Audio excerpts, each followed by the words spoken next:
Welcome to Democracy Now!, democracynow.org, The War and Peace Report. I'm Amy Goodman. The Senate has unanimously voted to audit the Federal Reserve for the first time ever. In a 96-0 vote, the Senate approved an amendment giving the Government Accountability Office expanded power to conduct a one-time audit of the Fed. The bill also requires the central bank to disclose details about the financial firms that received emergency aid during the financial crisis. Independent Senator Bernie Sanders of Vermont authored the bill. With the passage of this amendment, the American people are finally going to learn which large, powerful financial interests receive trillions of dollars of zero or near zero interest loans. Second of all, I think the average American is beginning to wonder what goes on behind the closed doors of the Fed. They wonder what happens when you have the Fed meeting with the heads of the largest financial institutions in this country. And at the end of these meetings, companies walk out with incredibly good deals. Last year, the House approved a bill written by Republican Congressman Ron Paul, giving the Government Accountability Office even greater power to regularly audit the Federal Reserve. On Tuesday, Paul criticized the Sanders Senate amendment, saying it guts the spirit of a truly meaningful audit of the Fed. In other financial news, the New York Times reports the nation's largest banks managed to make money from trading every single day during the first 3 months of the year. Bank of America, Citigroup, Goldman Sachs, and JP Chase all finished with what's known as a perfect quarter. They went without losing money on a single day. The Times reported perfect trading quarters on Wall Street are about as rare as perfect games in Major League Baseball. The Obama administration unveiled plans last night to divide the government agency that oversees offshore drilling operations. The plan would split the Minerals Management Service into two agencies, one to oversee the safety of offshore drilling projects, the other to collect drilling royalties each year. Interior Secretary Ken Salazar said the move was needed to guarantee there's no conflict in the duties of the agency. The Minerals Management Service has come under intense scrutiny following the massive BP oil spill in the Gulf of Mexico. The MMS had exempted BP from a comprehensive environmental review of the project that resulted in the spill.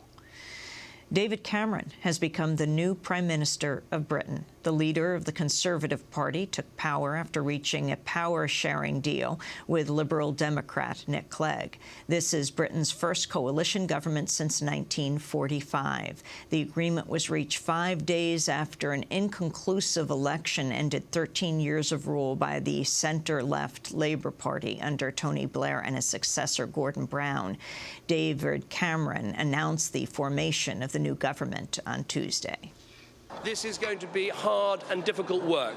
A coalition will throw up all sorts of challenges, but I believe together we can provide that strong and stable government that our country needs, based on those values, rebuilding family, rebuilding community, above all, rebuilding responsibility in our country.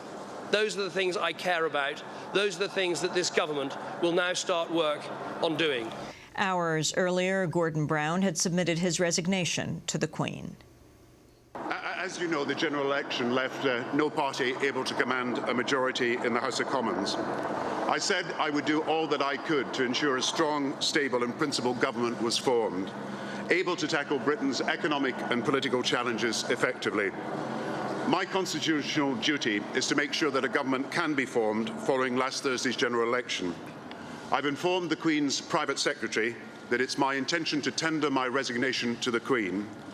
In the event that the Queen accepts, I shall advise her to invite the Leader of the Opposition to seek to form a government. The McClatchy newspapers reports Pakistani investigators have been unable to find evidence linking Faisal Shahzad, the Times Square bombing suspect, with the Pakistani Taliban or other militant groups. On Sunday, U.S. Attorney General Eric Holder said the Pakistani Taliban were intimately involved in the attempted blast. But several U.S. officials have questioned Holder's statement.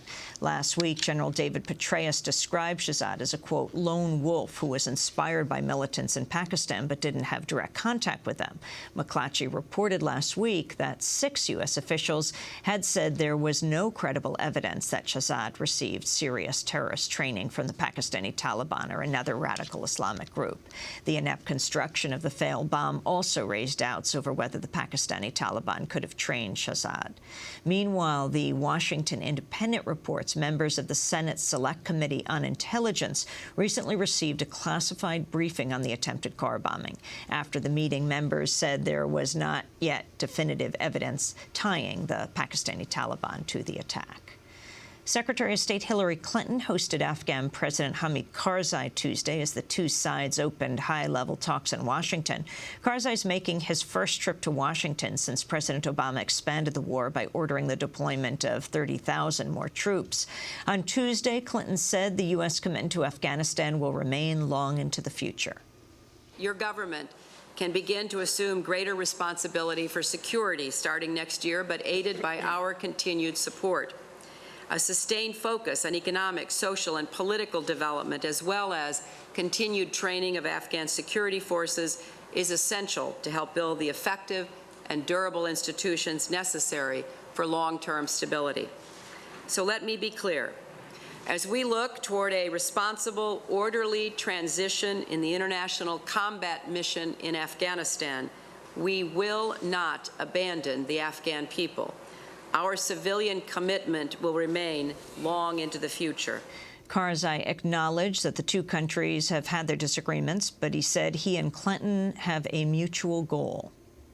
As two mature nations and as two mature governments, by now the Afghan government is mature too, we'll be having disagreements on issues from time to time, but that is the sign of a mature relationship and the sign of a steady relationship. And this steady and mature relationship is definitely going to get us the objectives in pursuit of which we have joined hands to bring security to Afghanistan and by extension to the United States and the rest of the world. In other news from Afghanistan, investigative journalist Seymour Hersh says U.S. forces are carrying out battlefield executions of prisoners in Afghanistan. Hersh made the comment during a discussion at the Global Investigative Journalism Conference in Geneva. In 2004, Hersh broke the story about the abuse and torture of prisoners at Abu Ghraib. And the purpose of my stories was to take it out of the field into the White House, and where it does, you know, it's not that the President or the Secretary of Defense, Mr. Rumsfeld, or Bush or Cheney, it's not that they knew what happened in Abu Ghraib, it's that they had allowed this kind of activity to happen.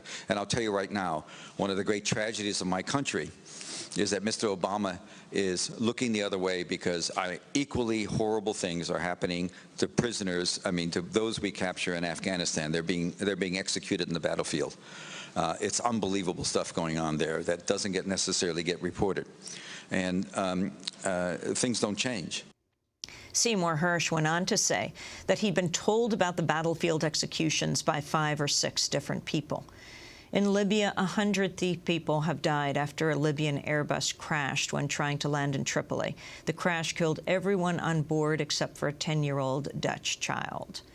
Senators John Kerry and Joseph Lieberman are planning to roll out their long-awaited climate bill today. The bill's expected to call for a 17% cut in greenhouse gas emissions below 2005 levels by 2020, an expansion of offshore oil drilling, loan guarantees for nuclear power plants, federal aid for so-called clean coal projects, and a provision to block the Environmental Protection Agency from regulating greenhouse gas emissions under the Clean Air Act.